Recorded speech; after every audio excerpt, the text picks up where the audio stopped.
Ready? Yep. All right. We'll call to order the February 7, 2024 Falls Church Planning Commission meeting. For the first time in, I think, about a year, we have a full contingent. So, welcome, Mr. Duncan.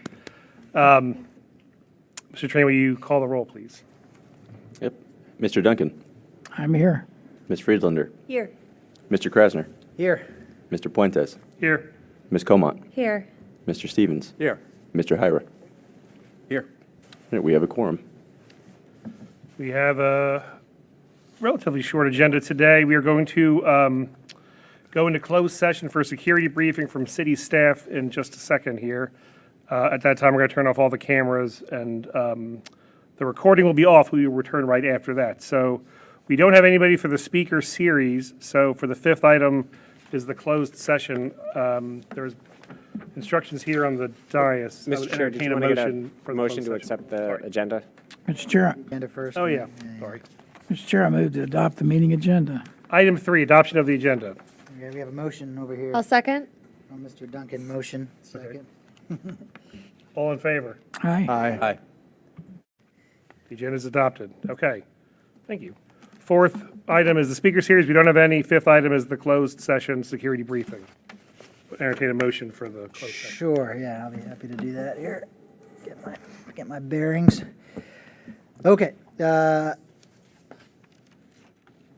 Mr. Chairman, I move that the Planning Commission convene immediately in a closed session as authorized by Virginia Code Section 2.2-3711A19 for the purposes of a briefing by staff members and law enforcement concerning actions taken to respond to threats to public safety and information, which is subject to the exclusion in subdivision 2 or 14 of Virginia Code Section 2.2-3705.2, where such discussion in open session would jeopardize the safety of persons using City Hall and chambers. That's my motion.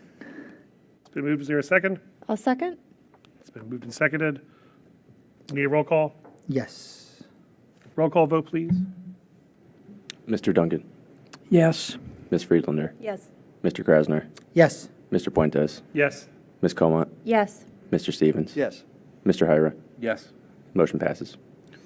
So during this session, we're only going to stay on point and talk about the security briefing. Commissioner should talk about no other items related to the business other than security briefing. So we are now in closed session.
Don't go home. Unless you want active shooting training. Will you make a motion to? Oh, yes, we gotta go back onto the open. The actually Oh, two. are we ready? Not yet, not yet. Yeah. Oh, okay, we'll wait for a minute. And and the TV has to go back on and all that good stuff. We can.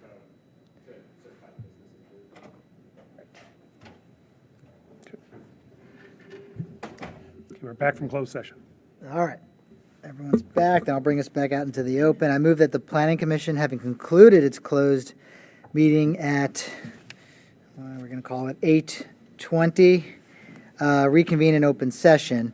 I need a motion for that, right? Is that, do we have to vote on that, or, and then the third Yeah, we one? need to vote on that one. Yeah, okay. So Need a second on that? I need a second that we're concluding in the closed meeting at 8:20. Second. Been seconded by Ms. Comont. All in favor? Aye. Now we need a motion to certify the closed session. All right, and then finally, Mr. Chairman, I move that the members of the Planning Commission certify that to the best of their knowledge, only public business matters lawfully exempted from the open meeting requirements under this chapter, and only such public business matters as were identified in the motion by which the closed meeting was convened, were heard, discussed, or considered in the meeting by the Planning Commission. Second? It's been moved and seconded. All in favor? Aye. Okay. We are back in session. Thank you to staff and folks for the briefing. Unfortunately, we have to go through it, but also very important and very educational to me. So, all right, moving on with the agenda, item 6, receipt of petitions. Mr. Trainer, do we have any petitions? Yes, the commission received 2 written petitions from community members. Wynn Singleton wrote the commission on the demographics chapter update of the comprehensive plan, and so did Jean Gresco. And we have discussion on that, or these are items that we're going to, related to items that we're talking about later? There are agenda items on there, so I think if planning commissioners want sort of responses to the comments, we might wait until that agenda item's called. Okay. All right, let's move on. Item 7, action items. 7A is the Planning Commission 2023 Annual Report. We discussed this draft at the last meeting. It reflects the discussion we had back at the advance in early January. Mr. Starr, I guess there's a staff report on this? Correct. This item is before you for your final review, and staff is recommending adoption of the document as your report to council. It, of course, includes a summary of your business over the last calendar year, and we did clean up from your last work session your recommendations on items to take on into the council work plan in the coming years. So those are, I think those are the only revisions. We might have also cleaned up the images. I'll turn it over to Mr. Trainer to actually for a complete rundown. Yeah, there was those items on the recommendation to council. There was, we added a title page, which might be the most noticeable one. And then there was some missing information on one of the motions, I think, for the proposed development at Little Falls and Broad that the Planning Commission recommended the site plan for, or approved the site plan of. All right. Do we have any comments from the commissioners on this item? Ms. Comont? I was hoping that we could take a look at the last page that includes our recommendations. Question 3, I think those are the new ideas that we have. And it may just be a formatting thing, but I found this list a little confusing when I went to present it to council at their retreat on Saturday. Some of these are like kind of very general categories like transportation and safety, and some of them are very specific ideas for programs. And so my preference would be for it to be a list of more specific ideas rather than kind of general things like best practices. I don't actually know what that means. So that was why I was wondering, is it a formatting thing, or was this sort of like the list that came? Yeah, I apologize. It looks like there may be some formatting that's missing. If you look at, for example, The first item listed is affordable housing and anti-displacement. I think that's intended to be something of a header That's what I thought it might with be. then the next Yeah. 1, 2, 3, 4 items beneath it maybe And being then sub-bulleted. transportation safety. Yeah, what we were trying to do with this list was convey, if you remember, the commissioners had sticky notes and you Okay. put up your ideas, and then as a group, we put them together into sort of like categories. So I think the header items are supposed to be affordable housing and anti-displacement with the Affordable Housing Master Plan, the Community Land Bank, Main Street Program, and Anti-Displacement Toolkit being sub-bullets. And then transportation safety. Yep, transportation safety, the next header with Vision Zero, missing links as sub-bullets, and then under environmental sustainability would be the interjurisdictional power purchase, and then the last 2 items, zoning ordinance review and project monitoring falling under best practices.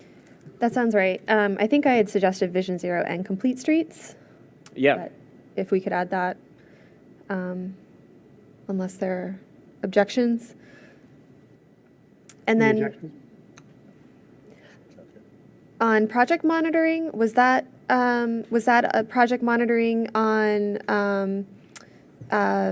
what was, can you remind me about the context of that specifically?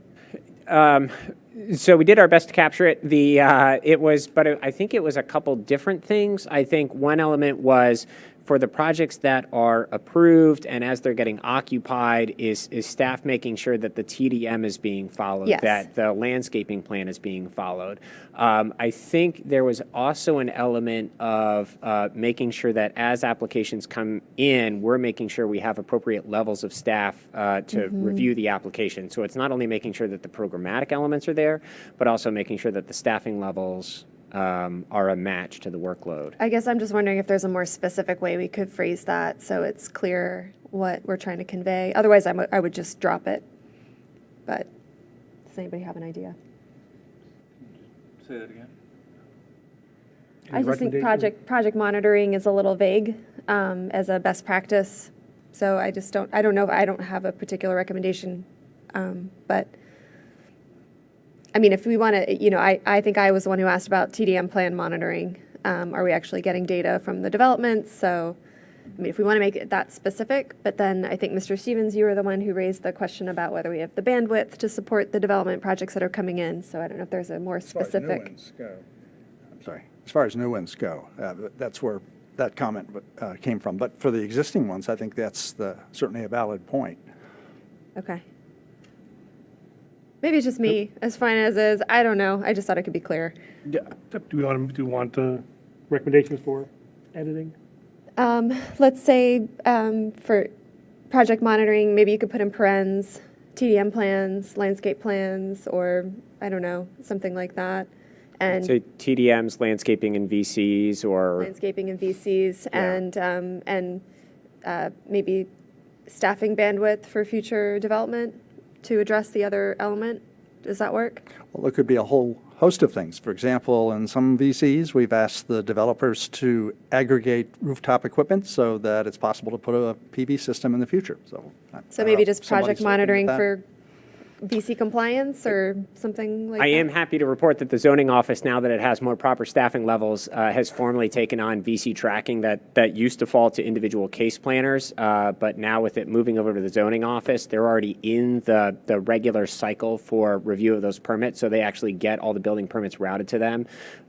So they have already started standing up a regular process for things like consolidating rooftop mechanical, confirming transparency on ground floor retail.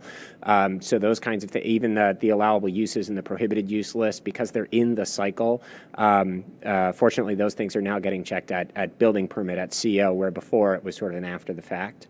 So that's something, just an internal process improvement that Akita Ruzzi has been able to make happen, as well as the rest of the folks in zoning.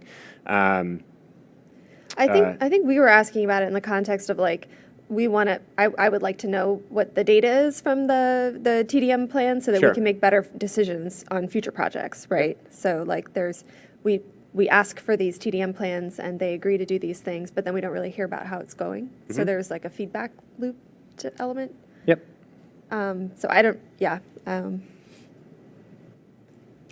TDM plan reporting, project monitoring, TDM plan reporting, something like that. And then if you can fix the formatting, then it looks great. Thank you. All right. Any other comments from commissioners? Mr. Hyra? Just, I guess, one specific, but one overall general comment.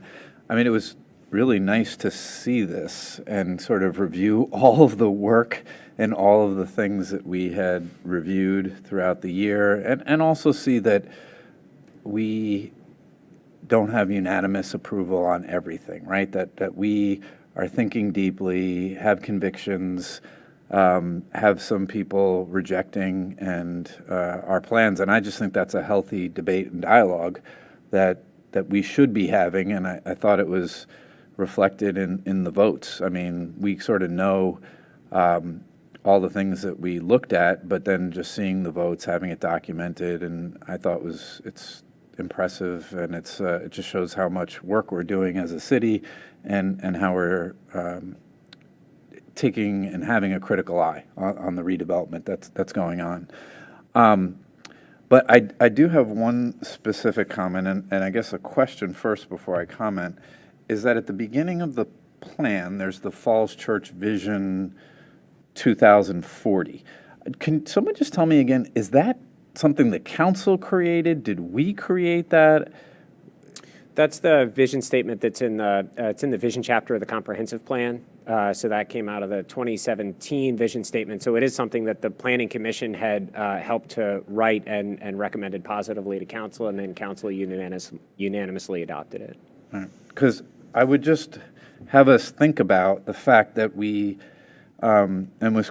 Comont just sort of went over what we had recommended as a commission, as a planning commission, versus what the council had planned for, what's on the agenda of city staff. And we have affordable housing, right, which comes to the top of our agenda as a planning commission. And then when you look at this vision and you look at the terminology, leader in education, environmental sustainability, multimodal transportation, and a vibrant economic development. There's nothing about equity. There's nothing about affordable housing. And I think that should be in here. We've got these E's, education, environmental sustainability. We could change it from vibrant economic development to equitable economic development, have it be the third theme, and multimodal transportation, period. You know, again, I wasn't quite sure if this came from us as the Planning Commission or from the City Council, but if it is our document that we are showcasing, and it's the Planning Commission 2023 Annual Report, we've had a lot of discussion about affordable housing over last year.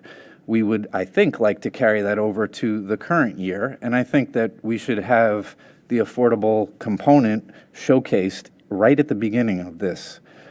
So I would move that we, again, change vibrant economic development and call it equitable economic development.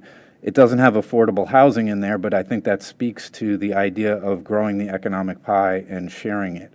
And to share our economic development, our tax base, we've been calling for having a greater part of that pie go, or some of the pie go towards affordable housing. So again, that's just my recommendation for this document. I don't know if you all agree to that change, but I'm literally changing one word from vibrant and just having equitable there. So it's a minor change, but I think it's something that should be in this document. Mr. Chairman, if I could, if it's part of the, I think if the vision statement's part of the comp plan, I don't know if we can change it this way. I think we'd have to have a, we have to do it at a public hearing. It's like part of the comp plan like anything else, and I don't think we can, if it was adopted as part of that chapter, I don't think we can formally change the verbiage here tonight. Is that correct, Mr. Stoddard?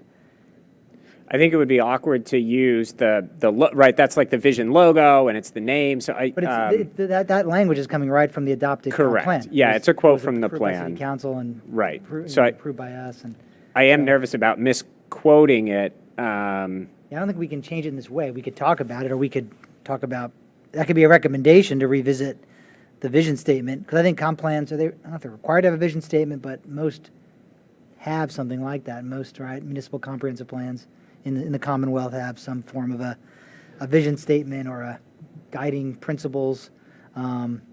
But if it's adopted as part of the plan, I think it is, then, we just can't change it tonight. You could remove it entirely and sort of replace it with other image. I think you could do replacement images, but I think it would be confusing. Well, right, you could, right, we don't have to have it in our annual report. I guess that's Right. the point, yeah. If you want to take it out. But I think that would be the only option. We couldn't just edit it. I think it's a good point. I mean, I agree with you. We can't just sua sponte change that because it's a community document, it's council, and we can't just change it ourselves as a planning commission.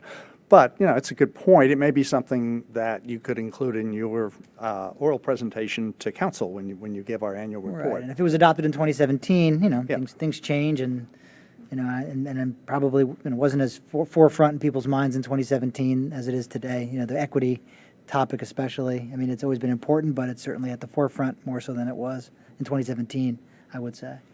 We do say, in the statement, welcoming an inclusive community Yeah. is what we aspire to be. So Well- I know that might not be as specific Yeah. as what you're. Well, what I would recommend then is this Falls Church Vision 2040 is it's sort of framing our entire document. Take it out. Just take that whole visual and the verbiage out and just expand the Planning Commission 2023 annual report to the council. Right. Because again, I just, we're putting at the front and center of our document for last year and our agenda, what might have been the agenda of our city and of the Planning Commission in 2017, if I'm correct, if that's where this language comes from. We've changed. We've moved on. We wouldn't want people to look at our document from last year and look at these themes and say, oh, those are the themes of the Planning Commission. So again, all I would recommend is that we start this document, and I think it started wrong with a vision that was of the past. I mean, this language was not when I was on the Planning Commission, not when many of you were on, some of you were on the Planning Commission then. And I just think that, again, it starts it off with themes that aren't the themes necessarily of the past year of 2023, and don't think that generally the themes that we're going to shoot for 2024. So why do we have this up there?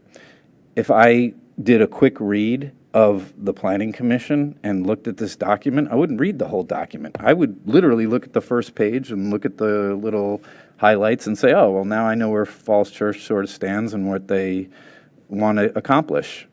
I think we're giving off somewhat of the wrong signals by having that vision and that language at the beginning of this document. So again, I'm not expecting everyone to agree to this. I can already tell you don't want to change or feel it's not appropriate to change one word, but why don't you just strike the whole left figure or whatever you call this box out and just start it with the Planning Commission 2023 annual report. You can just take that and extend it, and it looks kind of the same.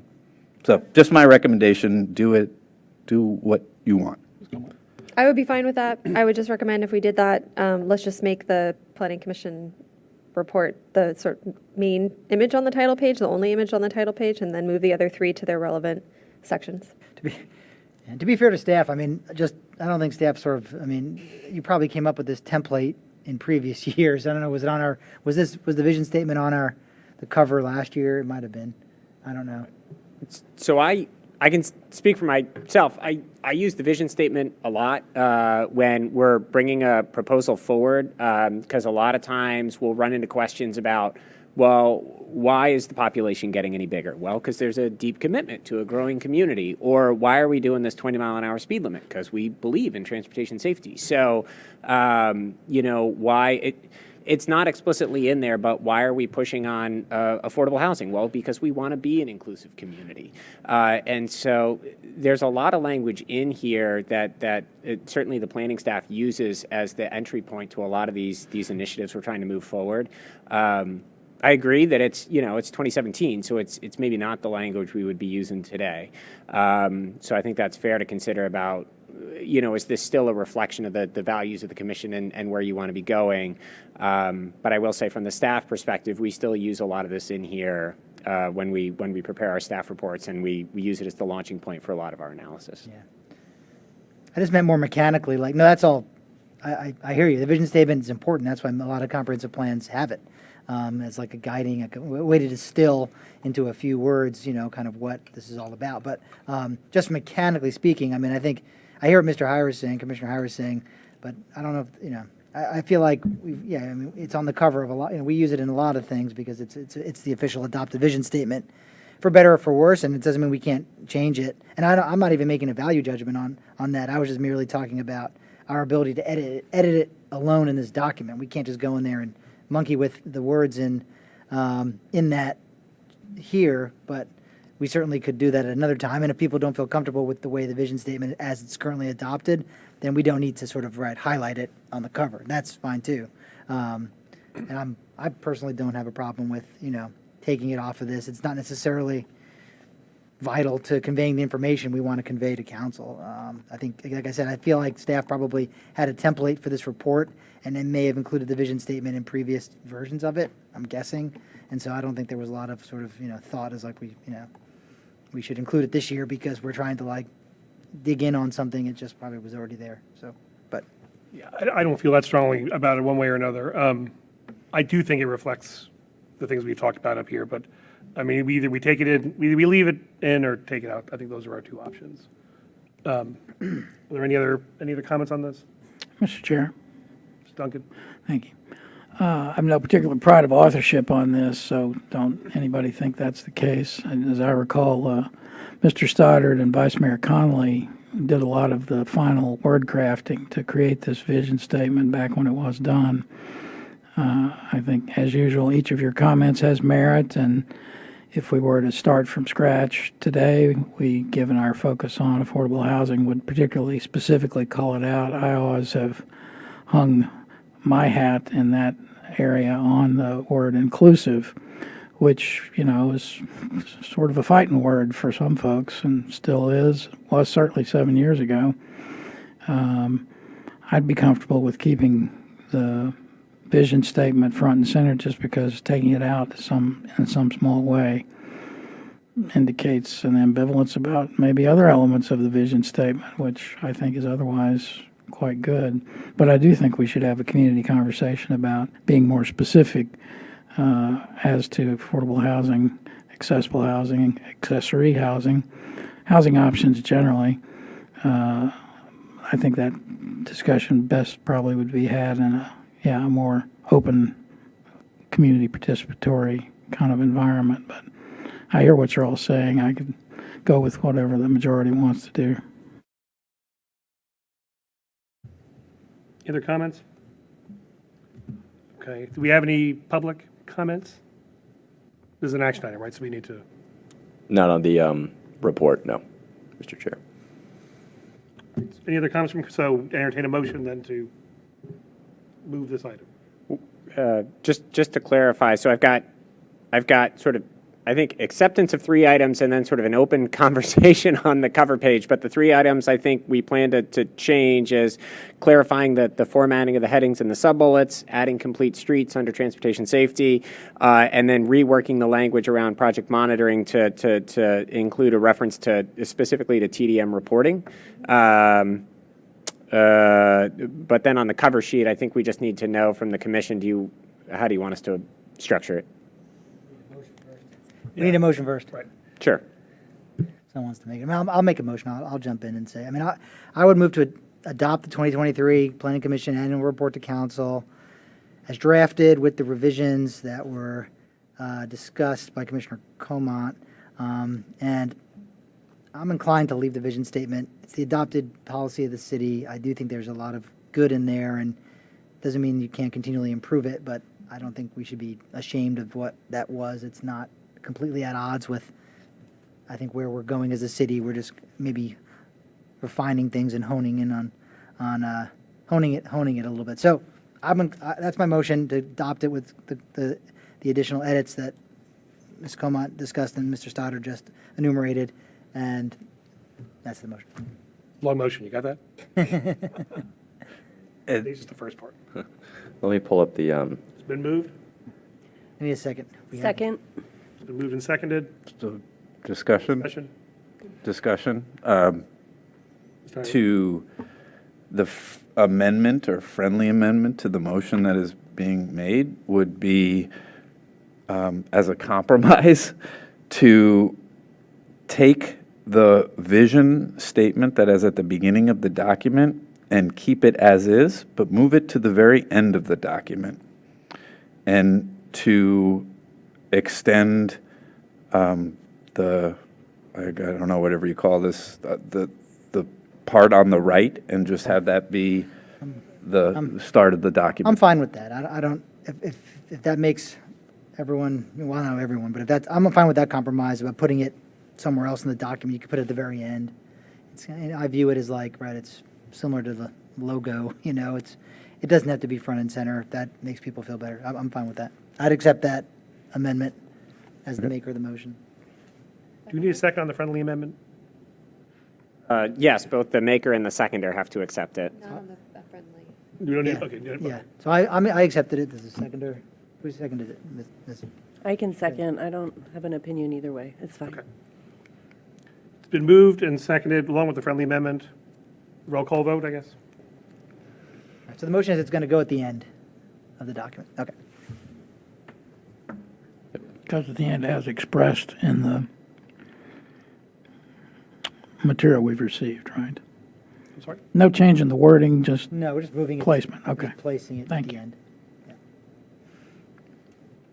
And extending the title block across the whole, yeah. Okay. Mr. Duncan, Yes. Ms. Friedlander, Yes. Mr. Krasner, Yes, Ms. Comont, Yes. Mr. Stevens, Yes. Mr. Hyra, Yes. and Mr. Puentes. You're last. I'm having a hard time hearing. There's a buzzing right above my head. I'm having a hard time. Yes. Thank you. The motion passes. okay. All right. Before we Good leave that, discussion. before we leave, I'm sorry, could I just ask one question about the TDM and all the other information that, do we tell council now that Akita's office, zoning administrator's office, is taking over the monitoring of VCs and all their iterations? Or do we still need to, you know, in the budget process, provide resources to collect traffic data and data on all the other elements in a VC so that makes sure it gets done? So we did put in our maybe I'll do this under the director's report, Okay. but we did put in our draft budget proposal today to internally to the finance office, and obviously it's always sort of people first, right? Because if you don't have the people, you can't do the work. And then the second thing we look for is for the equipment that the people actually need to carry out their functions. So we're looking for a couple positions that are currently termed to make those permanent, and then some of the equipment people need, like computer refreshes and vehicles for zoning inspections. Those are the things we're making as our equipment requests. With the number of projects they're monitoring now, we can manage the VCs. I think that might be something we look at in future years, whether that needs to increase. In terms of TDM monitoring in years past, the way we've tried to cover that is with outside sources, whether it's a one-time grant or an operating grant of some fashion. So I think we'd continue to try and pursue it that way, or maybe as time permits, we would do it as sort of like an off-season or like a shoulder season sort of item.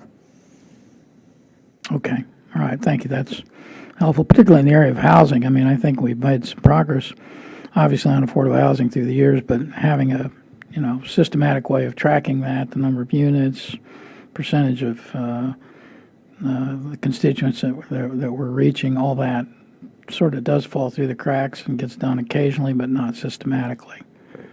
Well, Thank you, certainly Mr. some VCs, I mean, affordable housing, we have, right, we have a whole program around monitoring and managing the affordable units. So obviously that's handled, I think. And then other VCs typically get, often the VCs are intentionally triggered to other things in the building process, whether that's the site plan process or a demolition plan or a certificate of occupancy. So those things get checked naturally.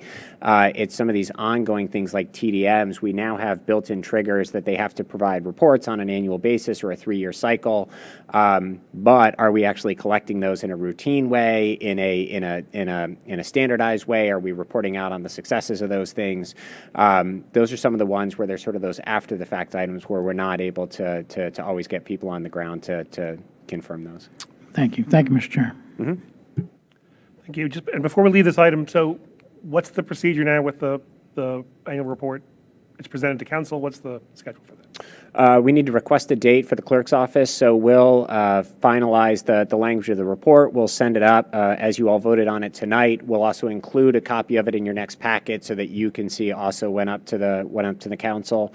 And then I'll work with the clerk's office to schedule a time when it's convenient for you, Mr. Chair, to make a presentation to council. Thank you. All right, moving on, item 7B, Planning Commission 2024 Rules of Procedures. We reviewed this item in work session, I think in the past 2 Planning Commission meetings. So, Mr. Stoddard? Sure, I'll just introduce it briefly. It is up for your final review and action tonight. Staff does recommend a positive action on it.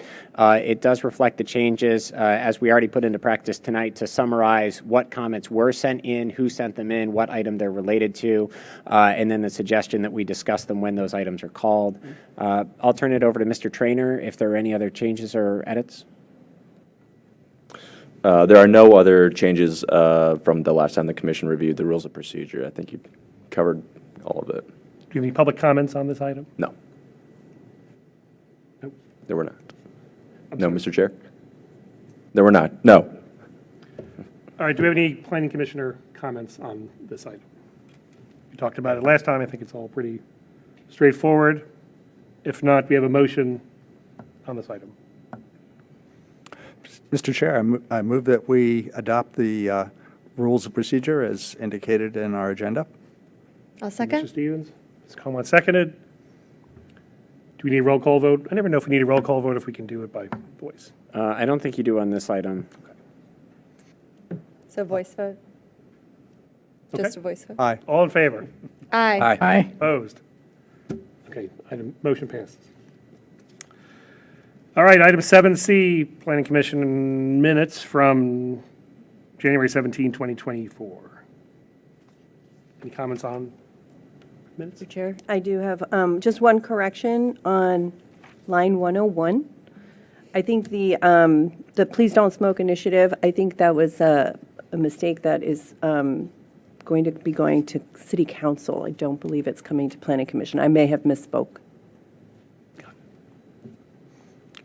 Thank you. Think that change? Okay. Any other comments on the minutes? Mr. Chair, I think it was, I'm trying to find in my papers here, I think it was line 68 and maybe another place. There's a reference to the boundary change in the city in the 1880s. We were not a city then, were we? We were still a town. Should that, am I getting that right, or should we?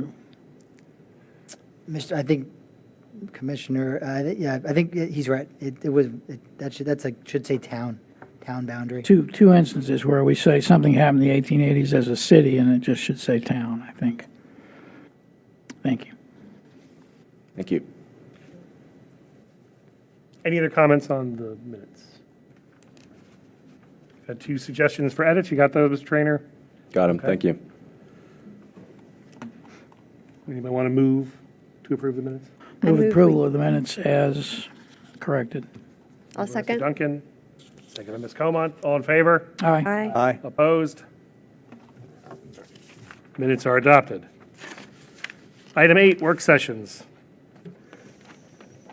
8A, Comprehensive Plan Demographics Chapter. Mr. Stoddard. Yep. Thank you, Mr. Chair, members of the commission. I'm happy to introduce this item before I turn it over to our case planner. Before you tonight, this is your first work session on a proposed update to the demographics chapter of the comprehensive plan.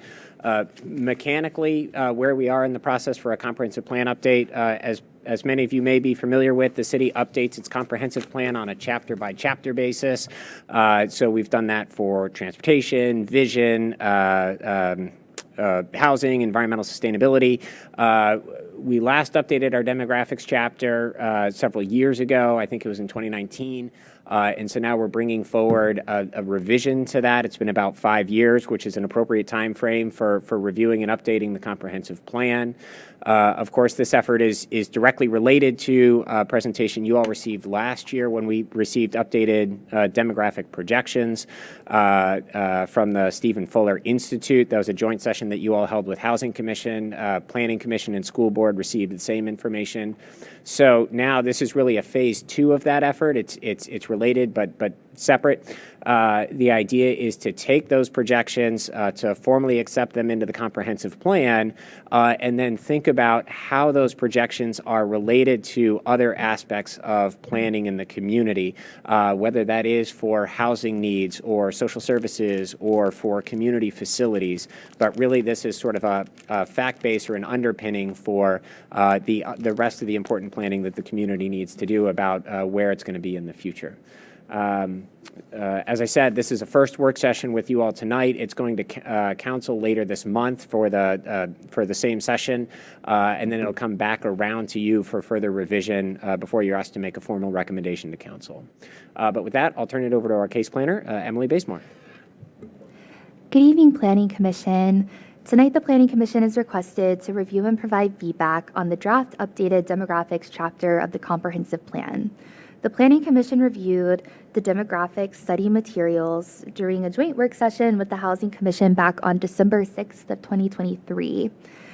The recommendation for tonight: no formal action is requested at this time. Action on the chapter update is scheduled tentatively for June of 2024. Starting on page or line 15 of page 1 of the staff report, we have a nice comments and questions matrix. So just want to highlight a couple of key themes that you'll see from here on page 1 all the way to page 4 of the staff report. There were questions about live, work, play. How does the city compare to live, work, play in other jurisdictions? There was a question about using this information, this demographics information, to predict and build necessary housing for the future. There was questions around the demographics of renters versus homeowners. Also questions about long-term renters and how many the city has. There was a question about a goal ratio for housing units to residents, and also typical vacancy or rental vacancy rates in the region. I also want to highlight that in this matrix, you'll see some of the answers, questions and answers are in gray.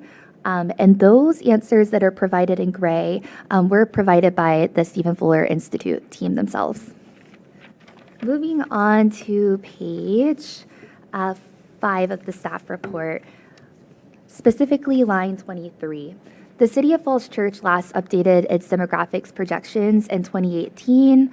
The Comprehensive Plan, Chapter 2, which is People, Housing, and Jobs, is attached. This was last adopted on August 12th of 2019 and incorporated these projections.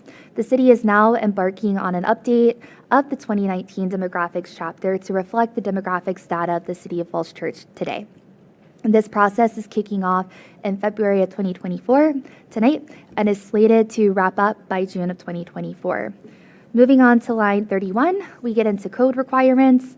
So as outlined in section 15.2-2230 of the Virginia Code and pursuant to the Falls Church Charter, the Planning Commission is responsible for preparing and recommending the city's comprehensive plan.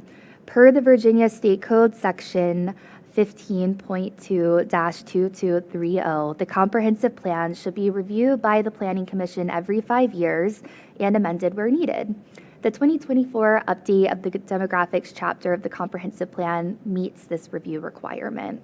Moving on to approval process for this comprehensive plan amendment, The city charter enables the Planning Commission, again, to prepare and adopt individual components of the comprehensive plan. State code also gives the city council the authority to grant final approval to the comprehensive plan changes previously approved by the Planning Commission. So the process here is that the Planning Commission will make a recommendation to city council regarding the demographics chapter, and the city council will ultimately take final action.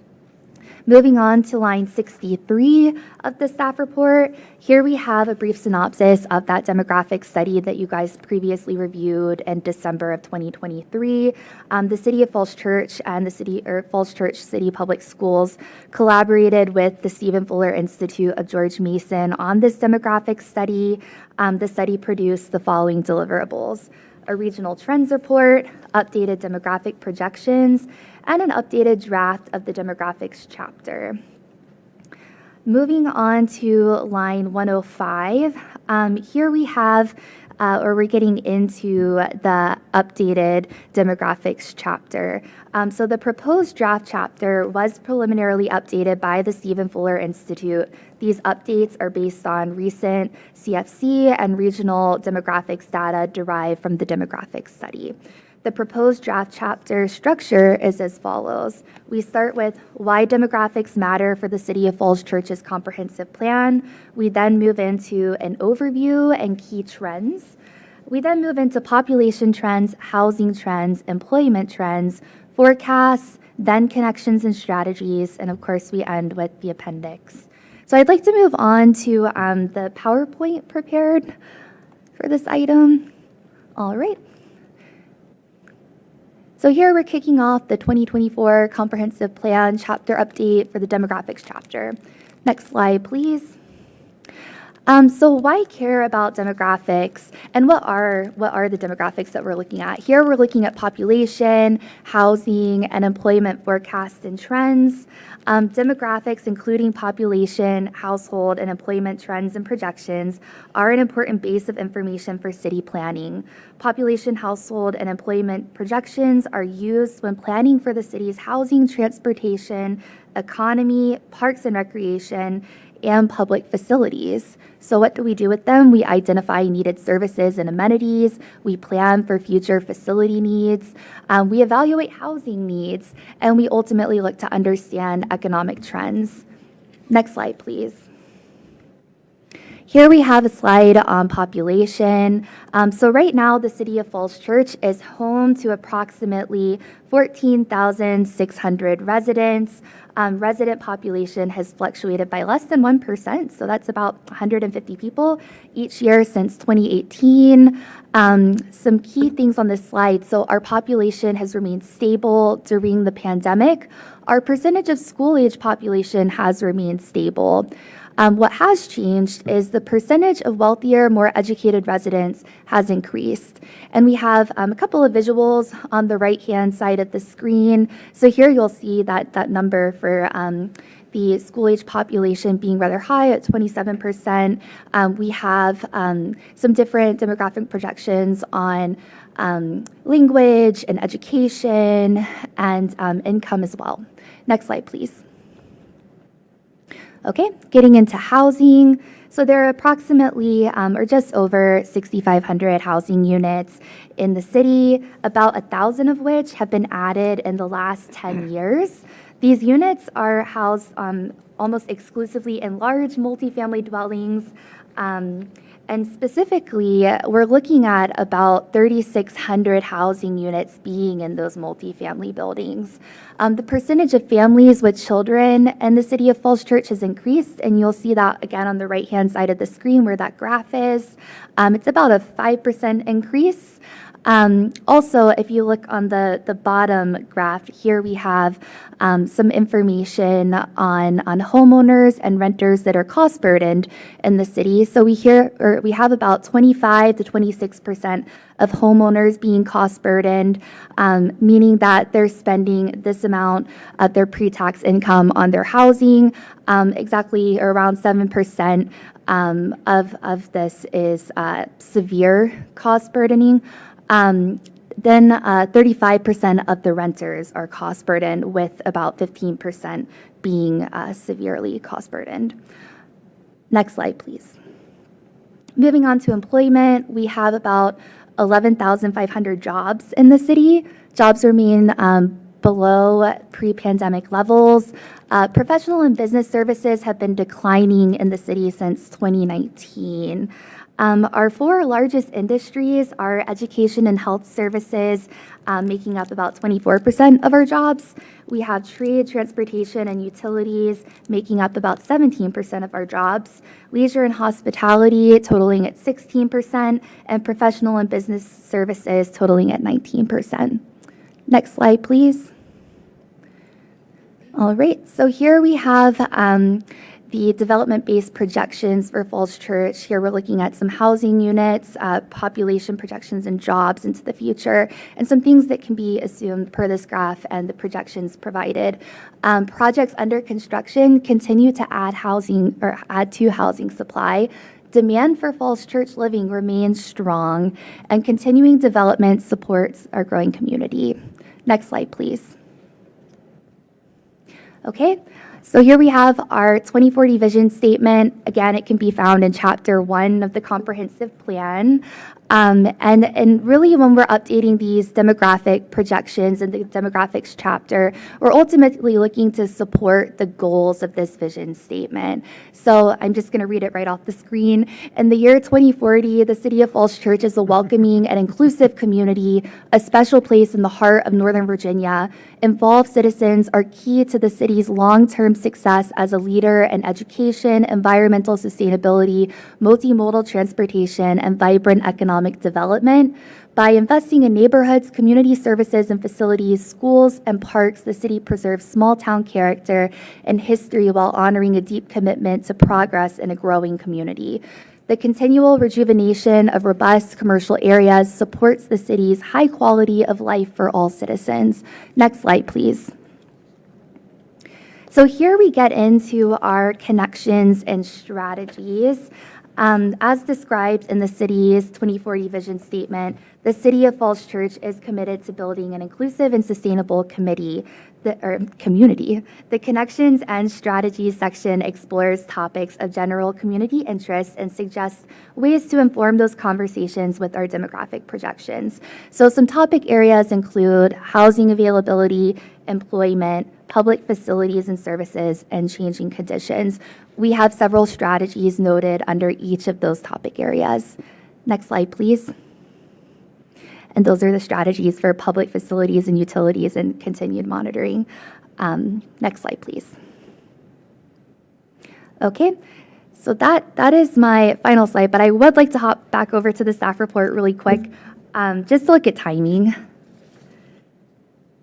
All right. So specifically line 206, this is looking at the demographics chapter update timing. So we also provided some dates from the demographic study that we completed back in fall and winter 2023. So here tonight, we're with you guys for a chapter update kickoff on February 7th. Later in February, we're going for a kickoff work session with the City Council. We're looking for boards and commissions review in March or April of 2024. And then we're aiming ultimately to go back to City Council and Planning Commission for a second work session in May. And then we're looking for final action, final consideration in June, so summer of 2024. That's all for me. Looking forward to your questions and feedback. Great. Thank you. Thank you very much, Ms. Bazemore. It's a lot of work. It's important, obviously, document. A lot of really great information in there. Some surprises, too, I think we all saw. I know it's a work session, so Mr. Attorney, you went through some of the written comments we'd already received. But let me open it up now for commissioner comments on any of this. Mr. Stevens kicks off. Basically, I just wanted to highlight one issue. First of all, thanks for including those charts from the other jurisdictions that kind of track their equivalent to our people that commute in, people that commute out. Looks like it's a common problem that we all face. It probably reflects the fact that transportation is too cheap.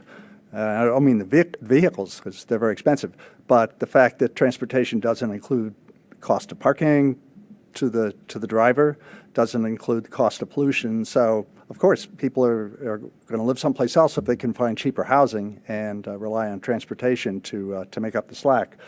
Unfortunately, that does lead to some of our problems with the greenhouse gas emissions. It strikes me that we might want to put something in the connections and strategies section. I think that's on page 12. And add a strategy to encourage business growth to reduce commuting distances and accompanying greenhouse gas emissions. So basically, you're tying in the job growth, which we desire for other reasons, tying it into our environmental agenda as well. So I would just make a recommendation for that. There's a typo on page 2, talks about costumers. I think it's supposed to be customers. Just a minor point. And finally, Mr. Singleton in his letter asks, who is Emily Bazemore? And so I hope he's watching tonight so that he would find out that indeed you're a valued member of staff. Thank you. Thank you so much. Question is, are you on the website now? That was the question. I hope you made it to the website. I do Emily. too. I certainly do hope you do. Thank you for this. This is actually my favorite chapter in our comprehensive plan because I refer to this all the time. So I'm really glad that we're updating it as frequently as we are. I think every 5 years feels like the right amount of time. I had one additional, thank you also for getting my additional questions over to the Stephen Fuller Institute and for their very detailed answers. I thought some of those answers were really interesting. I hope that my fellow commissioners had time to look at those answers, particularly the demographic differences between our renter and homeowner populations, I think is pretty striking. So one additional question, and it may be too late for this, but I was curious about whether you all had thought about whether the projections that they created for us might be able to include the potential impact of, updates to our accessory dwelling unit or updates to other sort of future missing middle kinds of policies. I know we don't exactly know what the impact of those things might be.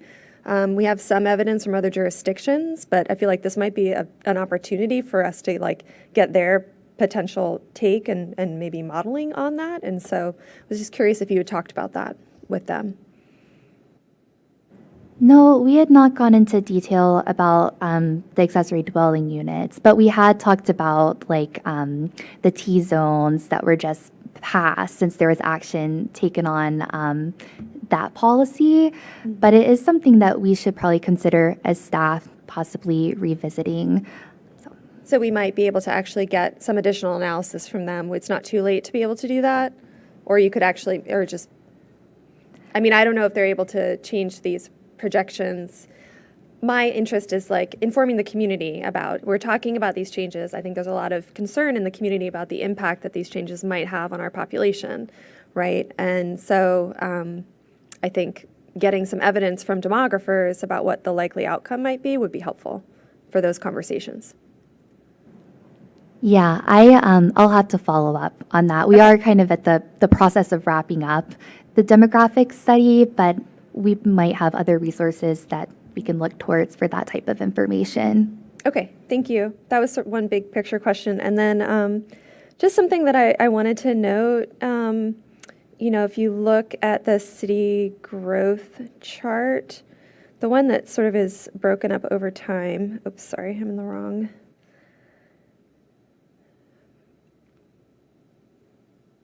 The one that shows our growth from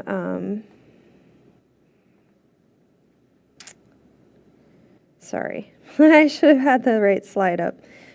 All right, maybe I'll come back to this point. But the point is, but for the first 5 years, over the last 10 years, for the first 5 years, we grew by a very small amount. And then the last 5 years, we've grown by kind of a lot. I think it was 22%. And it averages out maybe to about 15%, which is about how quickly the region is growing. So as quickly as we've grown over the last 5 years, and as much as people might be feeling that, we're actually kind of, because we're growing slowly before that, kind of just averaging out to meet where the region is. So I thought that was interesting. I also have some comments on the strategies on page 12, because I feel like that is sort of our main role here as the Planning Commission. I mean, this is all the data, and we can ask for additional data to be included in here, but these strategies are really, like what we as planning commissioners make of this data and what we recommend the city think about. So I think we should all spend some time thinking about these strategies. In my ideal world, they would connect back to all, maybe not all, but most of our comprehensive plan chapters. And there were a few that I thought were missing. Transportation is not mentioned. And I think we need to think about how, certainly Mr. Stevens made the point about, encouraging business growth, local job development, having more people, spending their days here. But I think we also want to say, as a planning commission, that we want to continue to promote walk, ped, bike infrastructure so more people have options beyond the car to move around the city, right? And we want to continue to enhance the connections to other neighboring jurisdictions. So it's easy to travel in other ways that do not require a car. And for equity reasons, for climate reasons, for all sorts of reasons. But I think transportation was a chapter that I noticed was not mentioned here that would be great to include. And then the other one is, and maybe this falls under public facilities, which is mentioned a few times, but sanitary sewer was kind of a surprise, maybe somewhat to some of us in the last few years. And so I don't know if there's some more explicit way that we want to mention that among the kinds of facilities. I think when people think of facilities, they think of the size of our library or community center. And so there are actually a lot of much more critical facilities that we have that that maybe should be called out here more specifically. And then the other chapter that isn't sort of explicitly referred to is our environmental chapter. So I might, defer to my colleague, Mr. Stevens, on sort of what exactly those strategies might be beyond what he has already mentioned. But, thinking about maybe, the green building design, or just enhancing environmentally sustainable design practices for new development would be one strategy that could tie back to that chapter as well. So that's just kind of like my big, I don't have specific language on any of these. And there are a couple I thought you could combine. Under public facilities, you have when designing public facilities plan for both the needs of the current population and the anticipated needs of future populations. Well, I guess actually, sorry. I thought that might be a little bit similar to the next one, but I think now that I read it again, they're a little different. So that's it for me. Thank you.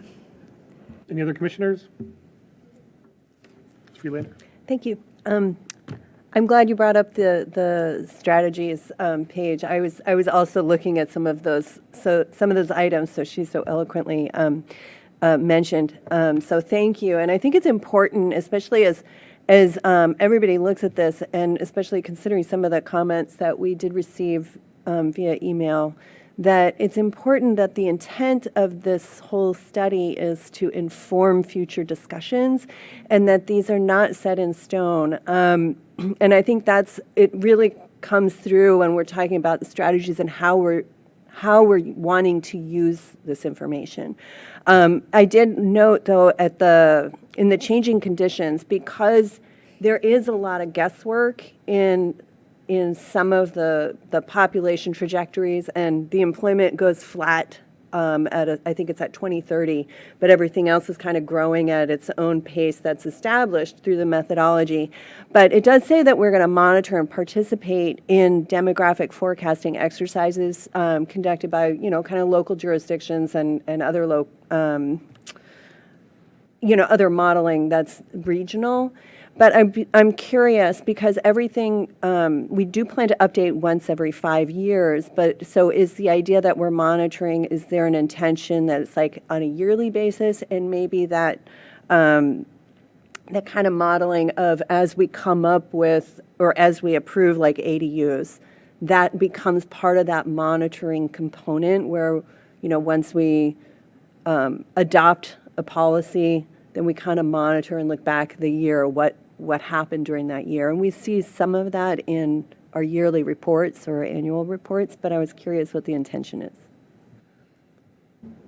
No, that's a very interesting point, and I think we could tie it back to things like the ADUs and a new form of monitoring. But currently, right now, we do work with COG and we do cooperative forecasting during the year. I can't speak to like Walden Cooper Center. I think that's for like school projections and whatnot. So we're already kind of doing the monitoring and participating in demographic forecasting exercises regularly, and we would continue to do that. But I really like that idea of city staff taking a look at like, you know, things that we're passing and kind of how we're keeping up with the trends and how, you know, our different policies are affecting demographic trends in those ways.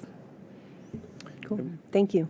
I will just chime in and sort of make a plug for data and research. So also with us tonight is Zoe Larive, who sort of is our data and research team. More staff. Zoe is now working with COG on a regular basis on the cooperative forecast. So obviously that gives us information, not just the latest forecasting information, but also an opportunity to engage demographers in other jurisdictions about what they're seeing. And that's usually the best way to get a heads up of, hey, we're seeing this happen in single family neighborhoods or places near metro, or this is what we're seeing happen in our commercial office market. So having that direct access, not just to the information, but the staff in the other jurisdictions is important for staying aware and involved.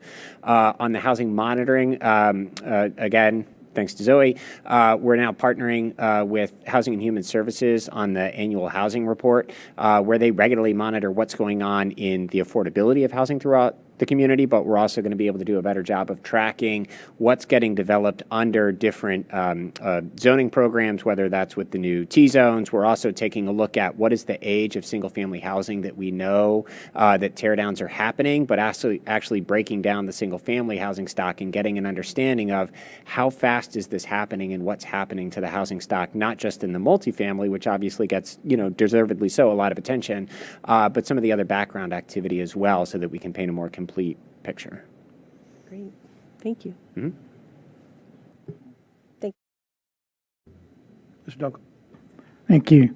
Very good points, those. Yeah, I think there's a real hunger in the community for as up-to-date information as possibly can be delivered by the resources that we're able to put into it. You know, even when this was presented back at the joint meeting of council and school board in December, the demographers, who are obviously extremely intelligent, capable, competent people, acknowledge that, you know, we're really little, and the trend data numbers that they have a hard time drilling down into the nit and grit of life here in the city.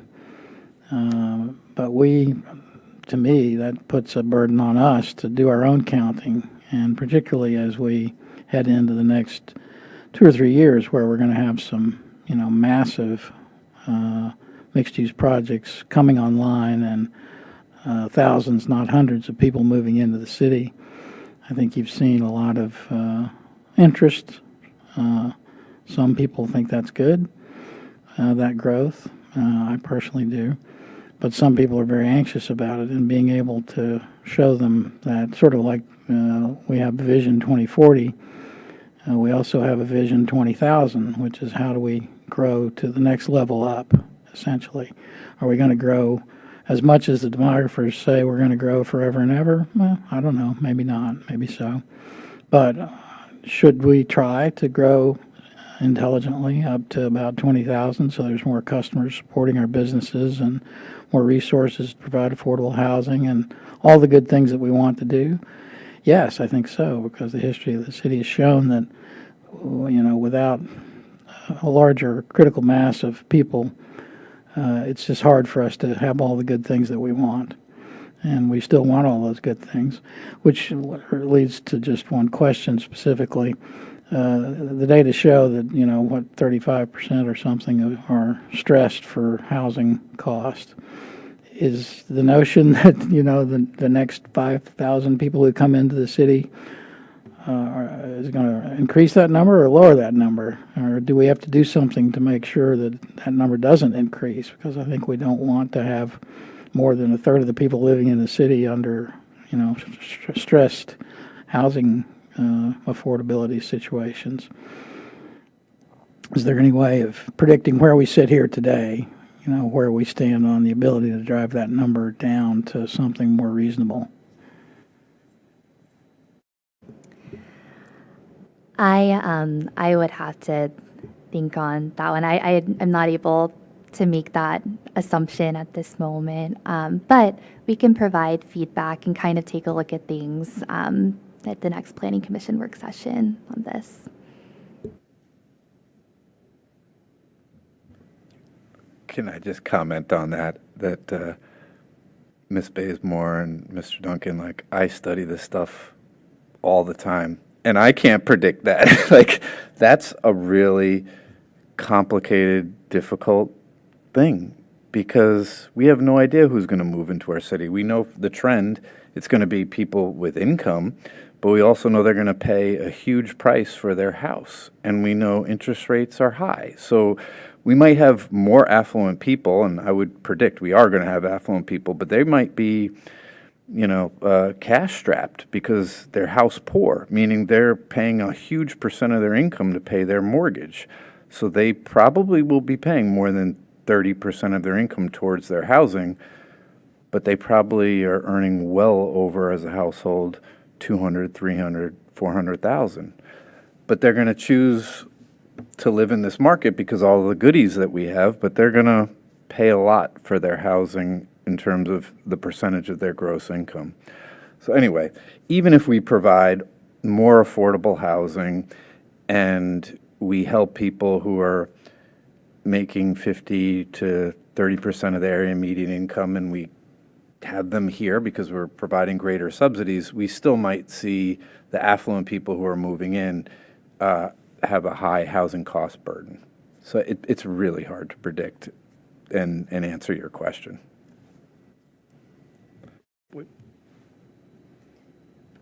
Other comments, Ms. Coleman? Can I just pick up on that thread a little bit? I just, when Emily, I think you said earlier, demand remains strong for living in Falls Church, which is a terrific thing, but I think we really need to ask ourselves, but who has access to the community? And when I think about that, it's like, it's all of the people that Mr. Hyra just mentioned, the people making 30 to 50%, 80% AMI, but it's also people making 100%, 150% AMI are having a difficult time accessing this community as well, because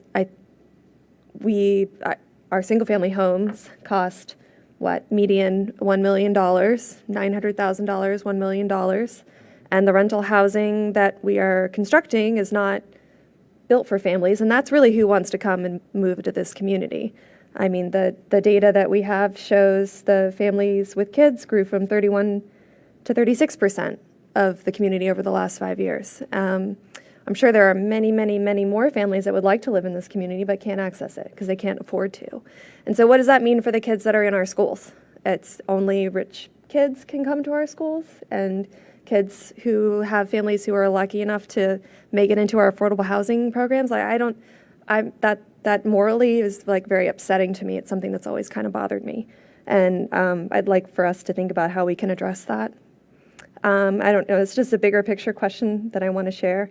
And it also points to another question that I have on, if you go to page 6, Jack, and I think the same chart you included in your presentation, Emily, at the bottom, look at the household income. Look at the change in the bottom two categories, household income under 50,000, between 50 and 100,000. Look at the decrease in those two groups, and look at the increase in household income 200,000 plus. That's just in the last 5 years.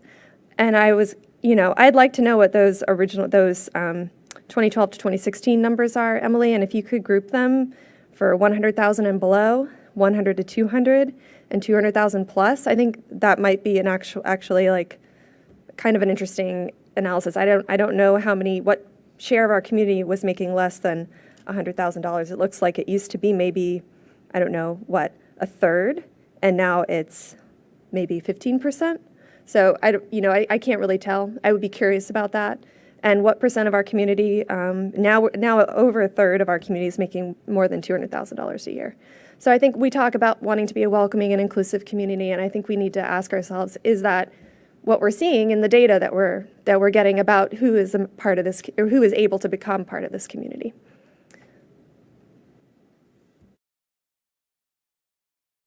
Other comments?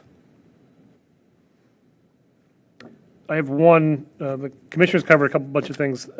Appendix E, where it has activity center level geographies, it has City of Falls Church at 17,000 in 2020. Are those, that's higher than the rest of the numbers in the rest of the document? Are there just different numbers from COG that are being used? Because the entire city is in activity center, right? Which is just the city, I think. It's not beyond. It is beyond. I think it extends beyond. I think it may include, if memory serves, we've worked with Arlington on joint applications on things, and they've noted that the East Falls Church metro area is, at least portions of it, is I think sometimes considered to be in the. It says City of Falls Church, which is, there's something, I know it's the COG's definition there, but it's a little confusing. All right, yeah, this is really good stuff, so thank you for the presentation. If there's no other commissioner comments? Just a quick question following up on that last point as far as what's included in COG. The two pieces of correspondence that we got, a lot of that dealt with perceived inconsistencies with the data. I'm just wondering whether a quick reply, if part of it is a result of definition and so forth, if that might resolve at least that question mark on the people who wrote those notes. Yeah, on the question of the data, Ms. Bazemore, I know you provided a pretty detailed response if you want to. Oh, great. Yeah, I got back to Mr. Grusko with the response. I have it on my email. You can try to pull it up. But was there a particular, like one of his questions that you were interested in getting clarified? No, I trust that. I was just, the thought occurred to me that would be a reasonable explanation for the apparent discrepancies in the data. So I trust that whatever answer you provide is going to be a very good one. Okay. Thank you. Thanks. I think some of it was a rounding question about whether the number was rounded to the hundreds on one page and not on another, leading to a minor discrepancy, and then also a switch in terminology about sort of occupied sort of households versus constructed housing units. And so I think it was just sort of a nuance of the terminology and a rounding or not rounding on different pages lead to minor differences. All right. Thank you very much, Ms. Bazemore. Great stuff. We look forward to next steps on this one.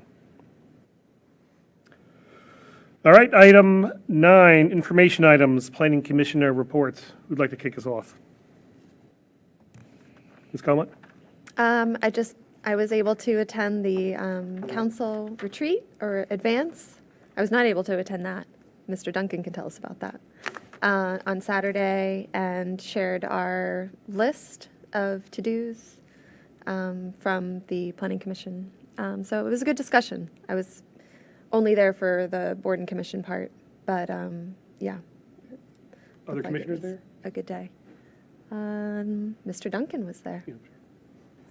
Thank you for getting up and writing all in tiny little handwriting the things that the Planning Commission is going to bat for. That was very helpful because they're going to take the sticky notes and sheets and so forth and put them into a Word document and deal with it, and we'll see it again. But it was very, very encouraging to see all of your all's previously agreed upon agenda focus points up there, and I thought largely in alignment with what I heard council, pretty well all council members coming to agreement on. We'll see where the rubber meets the road when we get to specific issues, but I was encouraged by the discussion. the discussion, which was positive, particularly about the focus, things that we're focused on. Others? Mr. Stevens? Yeah, I just wanted to highlight that the League of American Bicyclists gave the city a report card on its initial application to be a bicycle-friendly community, and we were not accepted. We failed. Well, I wouldn't go so far as to say we failed, but actually, I give credit to, I don't know if it was CACT or Andrew Olison, that took the initiative to file that.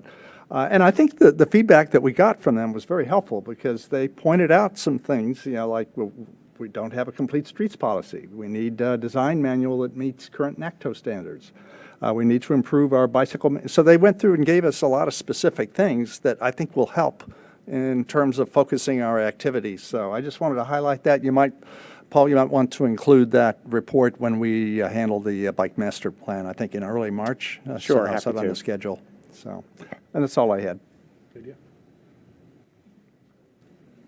Mr. Duncan? I wanted to say, I attended, everybody was invited, but I understand everybody's got a lot of things to do, so I went and flew the flag for the Planning Commission at the Wellness Center at West Falls Building Delivery Ceremony, which was this evening, late this afternoon up at West Falls. First time I'd had a chance since we did the solar panel event at the school to get up above it all, because the event was on the 5th floor, I think, 6th floor. And it's really breathtaking. I mean, it really is an impressive development, and the building itself is very attractive. And the word is, I guess, not formally out, but there's 3 major medical systems that you all would recognize that have already signed agreements to go in there, and they anticipate being able to use that as a wedge to fill out the rest of the space. It's a big building, though, when you're inside it. There's a lot of space. So just kudos to all of you all who had anything to do with that development, conceptualizing it and planning it and executing it. It really is off to a great start, I think. Anyway, there's a little brochure that they handed out. I'll just pass it down if you want to glance at it. I hope there'll be some coverage in the newspaper about it this week. And there was one other thing. The EDA meeting last night had a nice round town update on business, activities, openings, approvals. Again, showing how all the hard work that you all have done really, really happens, really makes things happen, and lots of new businesses opening, many adaptive reuse buildings. These big buildings, of course, get most of all the attention, but a lot of, places like Godfrey's and Stratford Garden and the new Crêperie, I don't do French, but, the house that's right next to Stratford Garden, there's just a lot of great stuff going on around town, and all of it comes back to the work that you all have done to help make that happen. I think that's all. Thank you all for welcoming me aboard. I felt very embraced, so I appreciate that very much. Thank you for all your contributions, too. Other reports? The Human Services Advisory Council met on Thursday, January 25th. On the liaison to that. Among other things, they received presentations from organizations seeking support from the city's Community Services Fund. I don't think I appreciated that the Human Services Advisory Council actually distributes those funds. Really interesting presentations. Also, the HARB met on Thursday, the 25th, discussed their rules of procedure, and the Historical Commission met on February 1st and discussed Tenner Hill Historic and Cultural District and the Falls Church 75th anniversary. Any other reports? All right. Moving on, 9B, Director's Report. Mr. Stoddard. All right, thank you, Mr. Chair. There's a written report, and then I'll also go through a look ahead of the agenda after I walk through the written report. One thing not on the agenda, or not in the written report, but I do want to make you aware that the EDC meetings have moved. They used to be held on, I think I'm reading my messages right. They used to be held on Thursdays, but now they're held on the fourth Tuesdays at 1 o'clock in the afternoon. So that is a meeting, is sort of change in time for whoever the liaisons are. And sorry, I don't have that list handy, but didn't want people making the trek to Falls Church for the wrong thing. Let's see, the written report, one thing I always like to do, in part because you guys asked for it, but also because I think it's a good idea, is to keep you guys aware of grant applications as they're being prepared. Carrie Odnino was our lead author on 3 different abstracts that were submitted through the Council of Governments. There are 2 programs. One is the Transportation Land Use Connections Program, which the city has been made great use of over the years, as well as the Regional Roadway Safety Program. Both of these are technical assistance, and they typically are the precursor to a much larger construction grant, or if it's a smaller project, maybe it's something that can be done with operating funds. The 3 abstracts that were submitted are listed there in bullet point form. First was a look at East Broad Street and what could be done about a reconfiguration of that length of street. Right now, it's 2 lanes in each direction with a narrow sidewalk on each side and no street trees. This is one of the priority routes that was identified to be looked at with the bicycle master plan. So we're obviously, as part of that effort, looking at potential cross sections. But we know that some of the signals nearby are under control of either VDOT or Fairfax County. They're related to the ring road, so there may be a greater level of interest in that. So we're seeking technical assistance to do some of that modeling that our partner agencies may be looking for, whether that's a road diet to reconfigure it to take it to 1 lane in each direction with a dedicated turn lane and maybe either dedicated bike lanes, wider sidewalks, streets, something in that mix. The second, this is actually a repeat. This is a grant that we had previously won, and then we weren't quick enough before the COVID sort of pandemic went into effect. And this is to revisit our residential parking standards. This would involve a survey of the existing mixed-use buildings throughout the community and taking a look at actual parking utilization and updating our zoning ordinance accordingly. Most other jurisdictions in the region have already done this. Fairfax County, Arlington, Alexandria, DC, they've updated their parking codes. The other thing we'd like to look at is what's called our base rates or our trip adjustment factors. Every project that comes in, typically the larger projects require what's called a traffic impact analysis, and it assumes certain trip rates. What we found is, and there are industry standards, those industry standards are calculated at like a country-wide level, and they don't always reflect the more walkable environment in Falls Church. Just by way of example, and this is just one data point we've learned since then, but the Northgate sort of actual trips were 42% below what had been projected by the models. And so that meant we spent almost twice as much money as we thought we needed to on car infrastructure when we could have spent more of that on bikes and sidewalks and buses, the things that people are actually using to get in and out of that building. And so making sure we've got the right adjustment factors so that we're planning appropriately for how people are really getting in and around these buildings. And then the third one, this is really an outgrowth, trying to make progress coming out of the East End Small Area Plan. Obviously, Wilson Boulevard was flagged as a safety concern for people trying to get around that area. And so looking at roadway safety improvements with probably things like pedestrian crossings and bike lanes as well, so that we can partner to make that connection to the Arlington County facilities that are further down Wilson Boulevard, and making sure that we're coordinating appropriately with the Fairfax County Ring Road, as well as the BRT system being planned for Route 7, which of course makes use of Wilson Boulevard. Those are the 3 abstracts. And then there are 2 quarterly reports that were included. The Planning and Zoning quarterly report as well as the Building Safety quarterly report.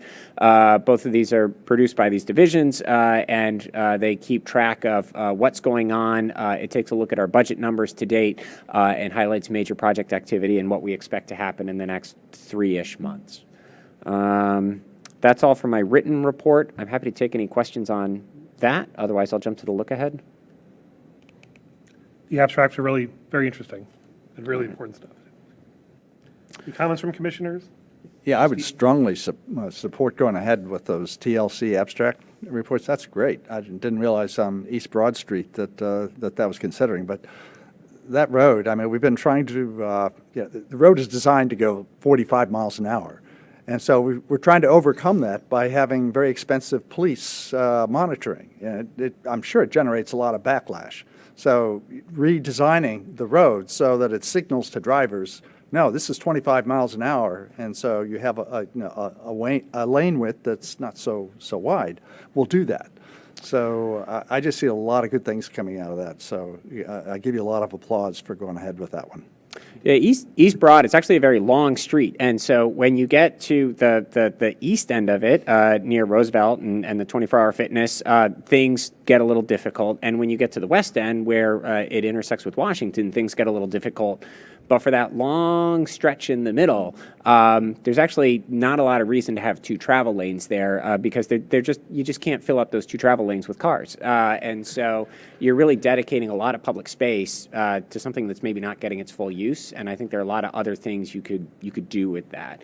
You're probably aware of it, but there's a report that just came out from Johns Hopkins, the Bloomberg School of Public Health, that talks about the safety benefits of narrower lanes that I think could help support our effort as well. Which reminds, the East Broad thing reminds me, two projects that CIP projects that I know the Commission's been interested in for a while. I think they're expected to go to construction now in the spring of this year. I think we've got procurement and materials sorted out. The WNOD crossings as well as the Broad Street Hawk signals, I think, are going to be proceeding into construction. So that'll be welcome. And the Broad Street Hawk signals, there are three of them at Broad and Berry, Broad and Fairfax, and then Broad and Oak.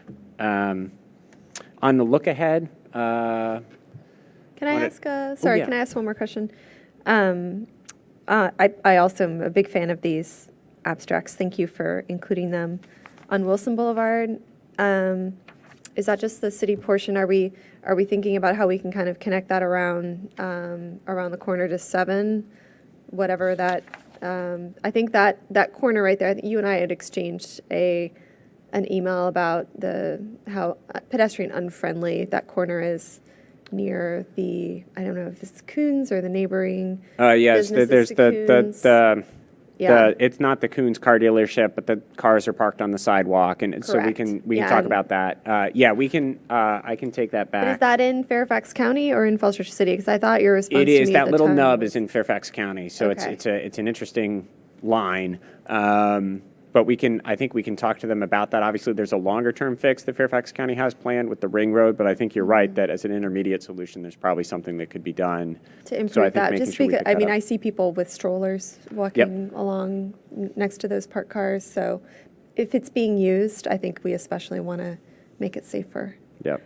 I agree with you, and I think that it kind of also dovetails in very nicely into the East Broad category as well, only because the pedestrian safety along that stretch, that is the stretch where there's the sidewalk is so narrow that people are often in the street with their strollers Yeah. in the 4-lane road. Yeah. So, Not a good look. yeah, I'm excited to see that move forward, so thank you. Can I ask one other question? Your mention of the EDC time change reminded me that we have a new commission member who's not been assigned to any as our liaison to any boards or commissions. I know we just made our selections last month, but now that we have a new commission member who I know is already going to be engaged with many boards and commissions, but should we sort of formally nominate you to any particular boards or commissions? And Did you want to put When- that on the agenda For for a next- revisit, maybe at the next or the subsequent meeting? Yep. I was going to ask about that, but figured I'd talked enough tonight. But yeah, since you've already organized yourselves, wherever I could best fit in, just fit me in there. And as you say, I try to go to as many meetings as my schedule will permit of whatever groups are meeting. But wherever the need seems greatest to the Planning Commission, I'm happy to serve. We appreciate your engagement. All right. Other comments? So you can look at the, The look ahead. ahead. Jack, if you could pull up the look ahead. All right. So at your next meeting, you're currently scheduled to have 2 items. First will be a first work session on a by right site plan application. This is for the Yassini Jeweler, which is at the corner of, Broad Street. It's where the old banks used to be, across the street from the car wash. I apologize. I should have that. The old Cap One, Yeah, the previously old Chevy Capital Chase Bank One. building. Right, Bank. right at the foot of the funeral home. Yep. I'm sorry. Let me pull this up real quick. And I'm sorry, Broad Street and Falls Avenue. It's the north west corner. As Commissioner Duncan said, formerly the Capital One Bank building. It's a by right application to convert the site to a jeweler. So they'll be here to present their application to you, and we'll do an initial rundown of our staff analysis on that application. And then also on that night will be your work session. This will obviously be a continuation of the conversation that started in the fall, but this will be your first work session on the staff proposed CIP. So this will be an opportunity to look at what is programmed, and I think probably also important for the theme of this year's budget, what are the staffing needs and the equipment needs needed to actually deliver the programs. It's one to have the money lined up and the grant resources in place, but I think maybe a bigger issue is making sure that we've got enough people to actually deliver the projects on the promised schedule.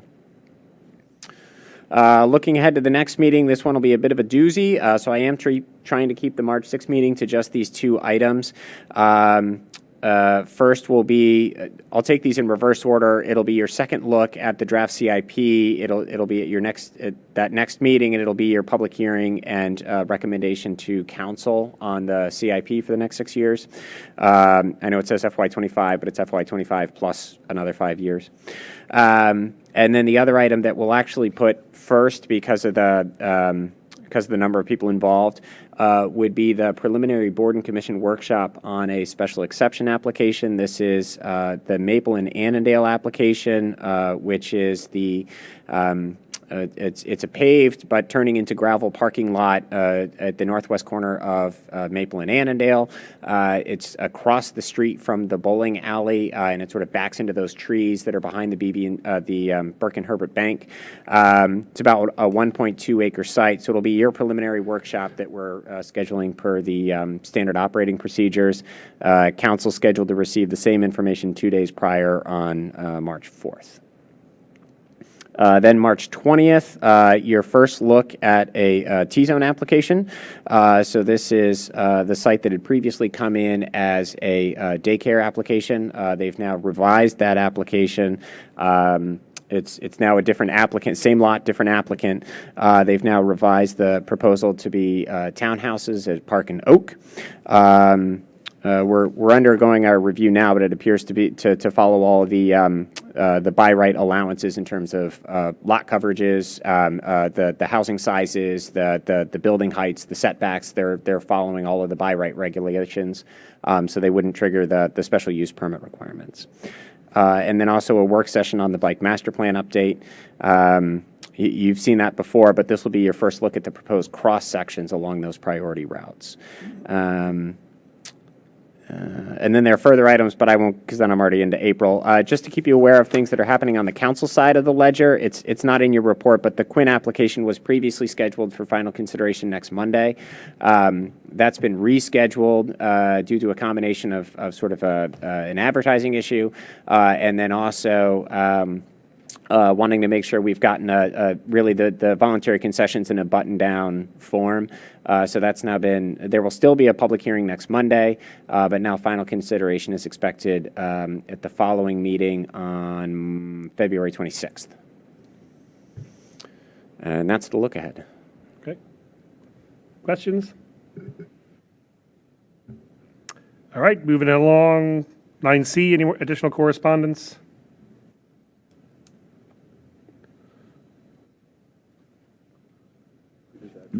You responded back, Paul, to Mr. Yeah, we Singleton? discussed these already. I did. I did. I provided a longer response. I know Ms. Basemore provided a response to Mr. Gresco. I responded to Mr. Singleton. and I think there was a conversation about population growth and how could it be possible to fit that much housing in the city of Falls Church. One of the things I referenced back to was actually the on the map exercise that the Planning Commission conducted at your advance, at the beginning of 2023, looking at the projections we had at that time. And one of the things that I remembered coming out of that is, at first glance, people were thinking about the numbers and where it's going to go. And then towards the end of the exercise, people felt like they were running out of cubes because they still had, right, again, this is a plan looking ahead 25 years into the future. And so I think I pointed him to those materials. And I talked about, partly this is a regional trend that's happening here. We did include in the demographics chapter growth trends in other activity centers.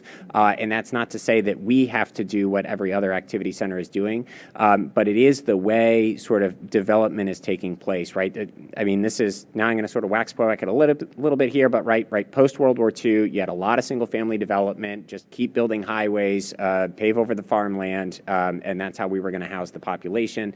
And now what we're seeing is a new wave of development, or actually one that's been going on for some time, moving back into these more walkable communities, but instead of one dedicated downtown city, what you're seeing is this scattering of activity centers throughout the region. And so really the Falls Church growth trend is similar to what's happening in the rest of the region and the rest of the country as well.